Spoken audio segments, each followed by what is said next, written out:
يا حسين يا حسين يا حسين يا ربي يتشتي ما هي محرم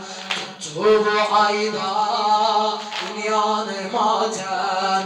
resm oldu her yerde bu ay kara perçem resm oldu her yerde bu ay kara perçem ya Hüseyin ya Hüseyin ya Hüseyin ya Hüseyin ya Hüseyin ya Hüseyin ya Hüseyin ah dünya dönüptü matem saraya dünya dönüptü matem saraya kara çekildi arş-ı Hudaya şiayı banma göndur azaya kerbu belaya yol salıldı şahi a'lam ya Hüseyin ya Hüseyin ya Hüseyin ya Hüseyin ya Hüseyin ya Hüseyin ya Hüseyin Allah sestir Hüseyin vay gökte melekler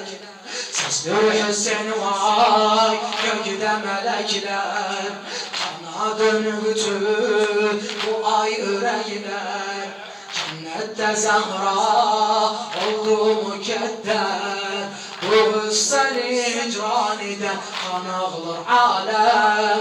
bu hüsseli hicranide kan ağlar alem ya Hüseyin ya Hüseyin ya Hüseyin ya Hüseyin ya Hüseyin ya Hüseyin Allah derdi olana dermana gelsin derdi olana dermana gelsin bir Recai Sultan'a gelsin Eşk-i Hüseyin'e divana gelsin gökte melekler seslenip bu ayda madem gökte melekler seslenip bu ayda madem ya Hüseyin ya Hüseyin ya Hüseyin ya Hüseyin ya